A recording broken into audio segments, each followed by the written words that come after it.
दोस्तों कहानी आपको अच्छी लगी तो चैनल को लाइक और सब्सक्राइब जरूर करें। एक समय की बात है, भगवान गौतम बुद्ध एक गांव में धर्म सभा को संबोधित कर रहे थे।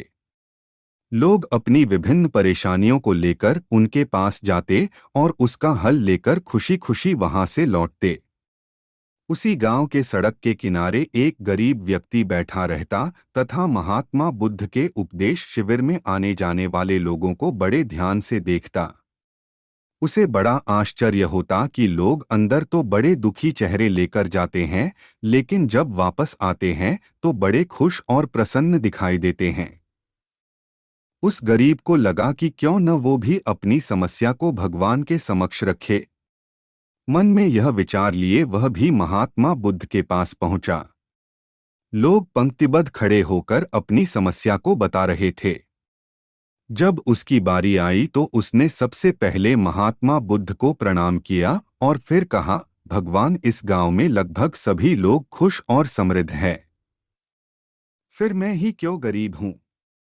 इस पर उन्होंने मुस्कुराते हुए कहा, तुम गरीब और निर्धन इसलिए हो क्योंकि तुमने आज तक किसी को कुछ दिया ही नहीं। इस पर वह गरीब व्यक्ति बड़ा आश्चर्यचकित हुआ और बोला, भगवान, मेरे पास भला दूसरों को देने के लिए क्या होगा? मेरा तो स्वयं का गुजारा बहुत मुश्किल से हो पाता है। लोगों से भीख मांगकर अपना पेट भरता हूं। भगवान बुद्ध कुछ देर शांत रहे, फिर बोले, तुम बड़े अज्ञानी हो। औरों के साथ बांटने के लिए ईश्वर ने तुम्हें बहुत कुछ दिया है। मुस्कुराहट दी है जिससे तुम लोगों में आशा का संचार कर सकते हो।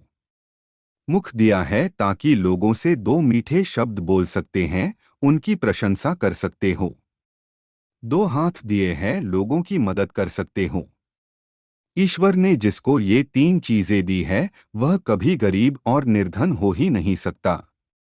निर्धनता का विचार आदमी के मन में होता है, यह तो एक भ्रम है, इसे निकाल दो।